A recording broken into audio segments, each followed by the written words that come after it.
Bon, là, je vais monter sur du 14. Sur 14, toujours les mêmes, je prends ça. Voilà. Il appelle ça les 103 BLBE, c'est la Big Ace. Non, c'est ça, non? Big Ace, c'est gros œillet.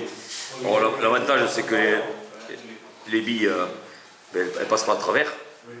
Et en plus, nous, qu'on devient comme vieilli, on a plus de facilité pour enfiler le fil.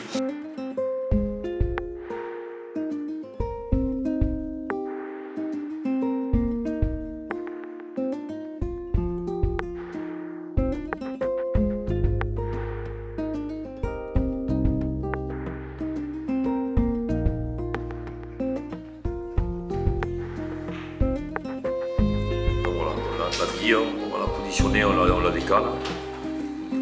Ça permet d'agrandir l'ouverture. Alors ces hameçons, ils ont un défaut, c'est qu'ils glissent plus que les autres. Le fil, si tu ne veux pas passer en vite, le fil, il fout le camp. Comparé à certains modèles, je pense qu'il y a comme un revêtement sur l'hameçon. Ils ont une couleur grise, et il y a comme, je sais pas, je trouve qu'ils... Alors le pire, c'est avec le... Alors ça, c'est obligé de mettre de la colle. Mais même avec du 8-0. Ouais. Là c'est du... le fil c'est du 6-0. Hein. Pour les nymphes, je montre avec des gros fils. Hein. Mais même le 6-0, j'ai du mal à le... Alors, moi je mets le Globe Rail numéro 8. Que tout le monde connaît. À une époque, on l'a beaucoup utilisé. Et là, je vais faire... avec mes doigts, je vais avoir un problème, c'est qu'à un moment donné, je vais m'approcher au... Je vais faire un genre de... C'est pas une tag, c'est une... On va tresser parce que c'est du Globe Rail, donc c'est à plusieurs filaments. On va faire un repère, je sais pas comment on peut appeler ça, un signal fluo. Voilà. Là, on va descendre de plus bas, on va faire un genre de...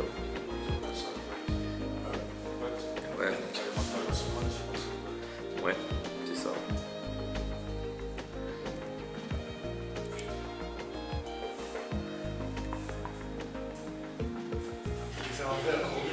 Ouais, voilà, je descends sur la courbure.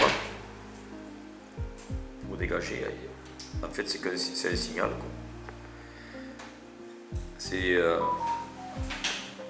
Lionel Mas qui l'est monté comme ça. Vous vous rappelez de Lionel Mas? C'est lui qui l'est monté comme ça. Ah ouais. Ouais, c'est chiant pour ça parce qu'il est...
Là-bas.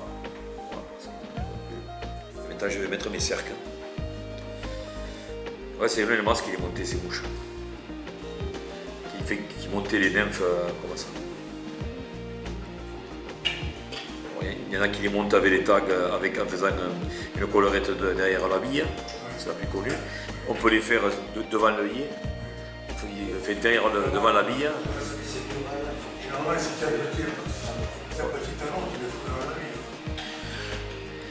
Voilà, ça permet d'éviter dès qu'on l'habille, elle se...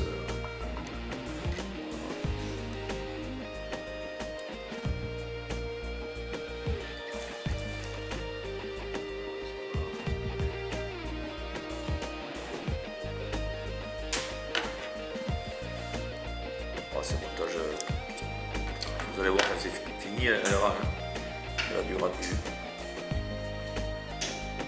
Après, comme tellement, ces saisons, ça fait 2 saisons que je parle pour. Les débuts sont terribles, atrocement difficiles. C'est des capots sur capots, c'est des pêches exceptionnelles, c'est 3 poissons. 3 poissons, t'es là, t'as réussi, tu vois. C'est vraiment, on vit une période vraiment. Ouais. On vit enfin, je sais pas si c'est la fin ou le début de la fin, je sais plus. Mais c'est un peu. Alors après, je vais prendre du bing de lièvre mélangé avec de l'écureuil, je crois que c'est. Mais c'est surtout du lièvre, clair, pas trop foncé. Après, pour la faire foncer, on peut le faire avec un peu plus foncé. Donc c'est du bing. Comme moi, je ne vais pas le twister, je vais le mettre directement.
Donc là, je vais raffiler mon fil.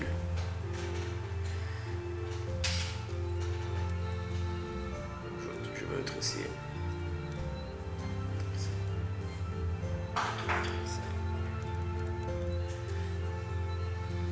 Tresser en faisant rouler sur les doigts.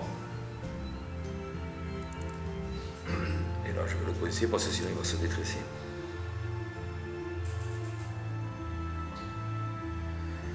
Et là, je vais faire mon cerclage.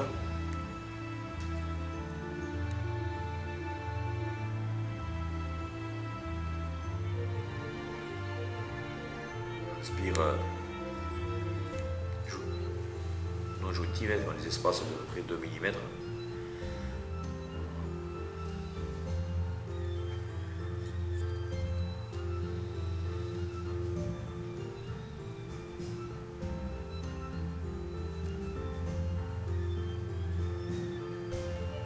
On va pas trop en faire parce que sinon ça va être trop. Ça va être trop. Juste le fluo comme ça.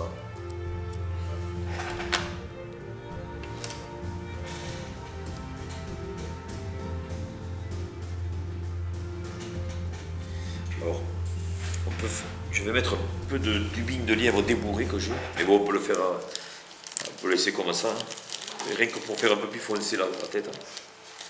On va foncer un peu plus. Alors celui-là, c'est vrai. Ça va le foncer à peine un peu plus. Pourquoi tu mets du cuivre plutôt que du tungstène? C'est du tungstène, Non, non, c'est du tungstène à cuivre. Oui, oui.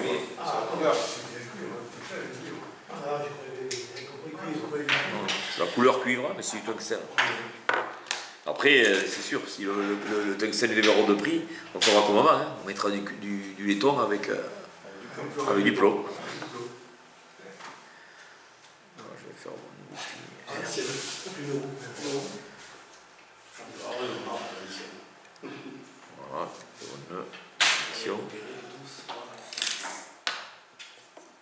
Bon, c'est les mouches qui se montent assez vite quand même. Hein. Et là, je vais prendre mon petit scratch. Et je vais le scratcher. Je vais passer le scratch pour faire bien.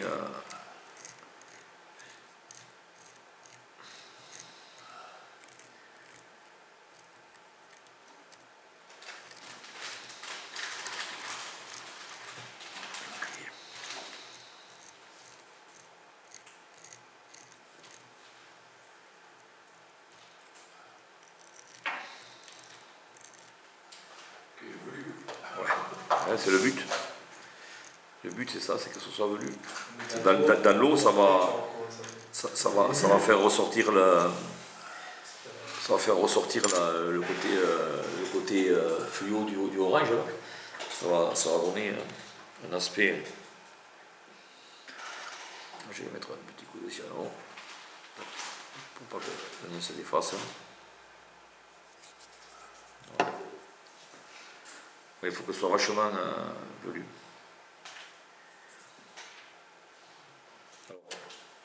On va monter le même hameçon parce que de toute façon, comme il n'est pas très fort de fer, on peut faire des sèches avec. Et l'avantage c'est qu'on a un œillet plus gros, donc plus facile à enfiler. Donc là on va la monter avec du fil, on va prendre du nanosilic. Et après on va la monter avec du vautour. Voilà. Des herles de vautour que je sélectionnerai après. Voilà. Donc on va se... Substitut. Oui, il glisse vachement, je suis obligé de le serviter gaillard. Voilà, ça va. Pareil, je fais des cercles avec des plumes de pardot. Voilà, le problème c'est qu'il faut arriver à les égaliser. En Espagne, ils ont les monteurs de mouches qui montent avec des plumes de lion. Ils se fabriquent un égaliseur de poils pour les. Pour le pardot, ouais. Pour les pardots, ils ont un tout petit égaliseur de poils. Et à un moment donné, Ardan, ils en vendaient un comme ça. Un égaliseur de poils spécial plume pardot. Et ils le font plus. Ils ne le vendent plus, il n'est plus dans leur truc. Ils vendent un tout petit égaliseur, exprès pour les beaucoup plus fins que.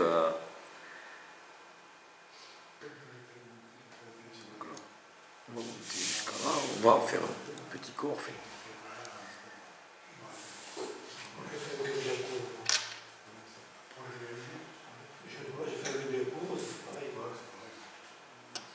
Ouais. Voilà, je vais sélectionner un herbe, je t'en file un. Les autres, c'est. Elles ont alors tu vas voir, quand on les enroule, on dirait vraiment le corps de l'insecte, hein, et elles sont très costauds. En fait, tu peux forcer dessus. C'est pas un peu comme le condor, là. C'est que le condor, c'est un peu comme le condor. Sauf que le condor que tu trouves dans les magasins, c'est du substitut. C'est la dinde. Voilà, c'est beaucoup moins costaud. J'en ai de la dinde là. C'est pareil, c'est protégé, c'est interdit. Tu trouves des protégés, des pays avec parce qu'ils ont des agréments qui peuvent être forcément compliqués. Je le rabat et je vais me faire mon collier. On met le côté, il y a un côté, il y a comme du micro-poil. C'est oui, des barbus, voilà, des barbus, voilà. Je les mets vers le haut. Et je commence à monter par le côté le plus large. Alors, si on monte des petites mouches, ça m'arrive de monter par le côté le plus fin. Le couper pas jusqu'au bout, mais. Donc là, je l'enroule bien. Je le presse. J'essaie de faire une petite conicité. Avec on appelle ça le nanosilic, il faut faire beaucoup de tours. Je vais quand même mettre un peu de cyano pour éviter que si jamais la plume me lâche, qu'elle reparte à zéro. On va mettre pour le consolider un peu.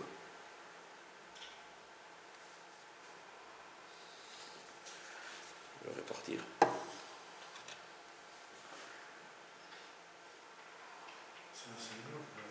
c'est bon, vous voyez?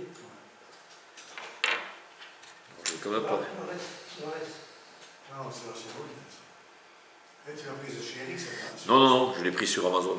Parce qu'il la vend avec les becs, il te vend 10 becs avec. Parce que Eric, il la vend comme ça, comme des clones. Donc après, je vais enrouler en spire jointive. Voilà, la prime s'est cassée, c'est pas grave.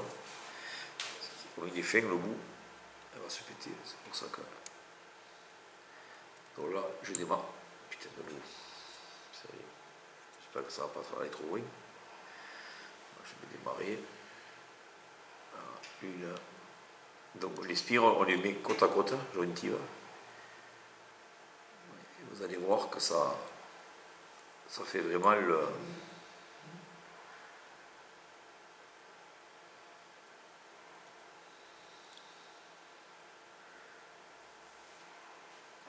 Ça fait vraiment les enlevures du corps. C'est pas de l'empage, je voyais la même pas. Non, je ne le vois pas, c'est sûr.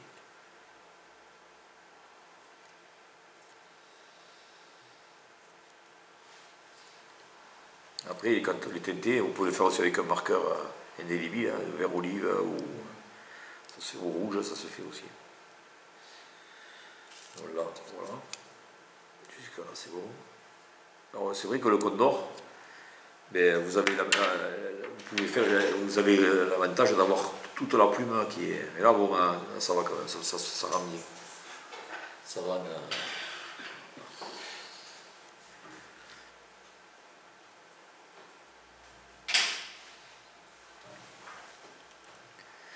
Et là maintenant, on va prendre donc, le fameux. Alors, dans le chevreuil, il y a le clair. Moi, je monte beaucoup avec celui-là, parce qu'on le voit très bien. On le voit super bien sur vous. Et après, celui-là aussi, le plus foncé, beaucoup le montent parce qu'ils disent qu'ils ont moins de refus. Ils disent qu'il y en a qui préfèrent avoir le chevreuil plus foncé. Moi, le clair, pour moi, il va très bien. Et le foncé, je le monte pour les rivières de montagne. Les torrents, les lacs. Quand on pêche les lacs, si j'ai pris des chevreuils, je vais les faire avec du chevreuil foncé. Donc là, il faut prendre une touffe de ce fameux chevreuil. Donc il faut estimer à peu près ce qu'il faut comme toupet. Donc il faut quand même qu'il y ait un peu de matière. Alors pourquoi la chevreuil? J'ai oublié de le dire au départ. C'est parce que c'est certainement la seule mouche qui permet de pêcher avec du vent de face. Et comme depuis que l'ouverture, à chaque fois que je vais à la pêche, il y a du vent, je pense que. Et je me suis fait chier à pêcher en sèche avec du canard, parce que quand tu vas, as le vent de face, tu vois un gobage où tu pêches un poste, tu poses le vent, le parachute, le queue de canard il fait parachute. Tu n'as aucune précision. Le chevreuil a l'avantage d'être un peu plus dense, il perce mieux le vent. Pour le vent, c'est la mouche qui va le mieux. Je ne dis pas que c'est la meilleure, mais pour le vent, il n'y a pas mieux. Et comme souvent, c'est la précision du posé qui fait que ton poisson il va monter ou pas. Je pense que c'est une mouche qui est intéressante à ce niveau-là. Donc là, je regarde, je suis à peu près bon en densité. Je vais couper là. Alors, je vous ferai voir, il y a plusieurs. Moi, je monte de façon éphémère. Hein. On peut la monter aussi. La chevreuil de façon sedge. Il y a deux. Donc là, je rentre mes poils dans mon égaliseur. Alors, c'est pareil. Je ne crois pas que la truite, vous voyez que le poil est plus court ou plus long. Moi, j'en connais qui pêchent avec des chevreuils, ils n'ont jamais pris d'égaliseur, ils ont fait autant de poissons que ceux qui mettent avec des égaliseurs. C'est une esthétique. Hein. Voilà, donc là, normalement, il est égalisé. Oui. Bon. Je ne suis pas convaincu. Je n'ai pas ta passion. Non, je n'ai pas pris. C'est pas gagné. Là, je pense que là. Donc, je prends le toupette. Et moi, alors, quand on monte une éphémère, on on va présenter les pointes vers l'avant. Alors le complexe de ce montage, c'est d'arriver à avoir la bonne... Parce qu'en fait, on va le monter vers l'avant, et après on va le rabattre vers l'arrière, et on va le forcer à rester vers l'arrière en mettant du dubbing un peu foncé que j'ai, du dubbing des Rio Vendée, là, où c'est qu'il est, là. Le dubbing celui-là, qui est pas mal, là. On mettra ce dubbing, là. On a fait une moucheur, ouais, voilà. Pour obliger le chevreuil à rester ouvert. Sinon, il va être toujours comme ça. Donc je prends mon toupette de plume. Voilà. Et là, il ne faut pas être là, il ne faut pas être là, il faut avoir la bonne longueur. En principe, on met la longueur de lampe. Donc je prends à peu près ça. Parce que vu qu'on va un peu plus parce qu'on va le rabattre. Et là, j'enroule 2 coups. Et puis après, je vais commencer à serrer. Et en serrant. Pas trop quand même, parce que comme c'est un aussi, sinon il va me le cisailler. Donc je serre progressivement, j'augmente mon serrage. Voilà. Là je serre là. Et là je vais couper. Bon.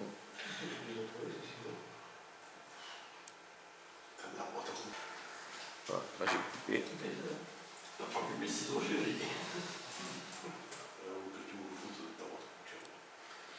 Donc là je retaille un peu le derrière, parce que sinon ça va m'obliger. Déjà ça va. A plus d'avantage du chevreuil, c'est que c'est un poil creux. Donc on sait qu'il va normalement prendre un peu moins l'eau. Mais surtout ce qui est intéressant, c'est que la mouche elle va être beaucoup plus dense et elle percera mieux le vent. Elle ne va pas avoir cet effet parachute. De toute façon éphémère. Là je pourrais la laisser comme ça, faire le nœud de vent et ça passerait. Mais bon, je vais l'agrémenter comme si du mine, il est très fin. Il est très très très fin. Là, tu as été repassé devant, maintenant c'est ça pour le... Oui, je repasse devant. Ouais, voilà, pour l'obliger à le rabattre vers l'arrière. C'est un coup à prendre. Et là je vais faire un petit thorax. Enfin, je vais faire avec le dubbing, vous allez voir. Mon fameux dubbing. Et ça, c'est les dubbing de quoi, ça? D'écureuil, ouais, mélangé avec du écureuil fin. Non, c'est que de l'écureuil. On dirait du dubbing de chat. C'est vrai, on dirait un truc on dirait des poils de chat. On dirait du dubbing de chat, c'est vrai.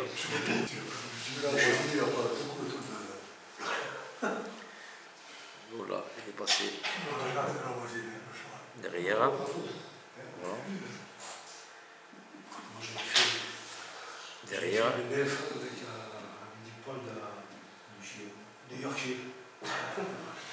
Là, je repasse devant, voilà. Je sors l'excédent. Parce que le chien de mon frère, il s'appelait Fidji. Je l'avais appelé la Fidjita, à Gozer. Voilà.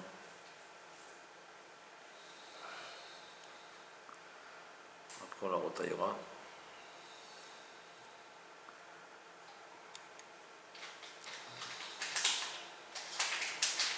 On va travailler.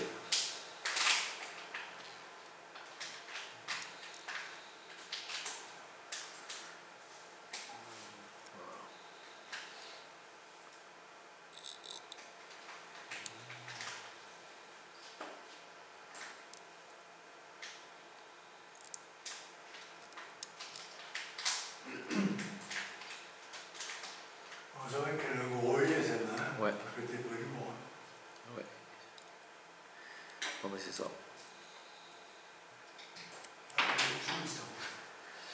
C'est que c'est dommage que j'ai pas pris le.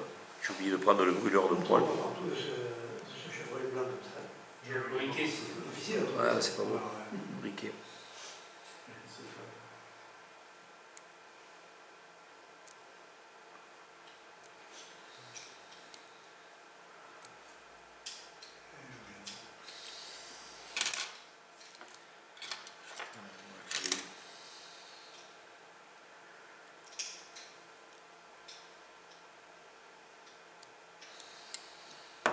Maintenant, on va la ranger. Déjà rayer les fibres, qu'il n'y a rien à faire là. Écoute, si elle l'aime pas, elle dit chez McDo. Voilà, je vais la ranger. C'est pour ça qu'on ne les trouve pas. Faut pas hésiter à retailler le dessous. Hein, pour l'égaliser. Voilà.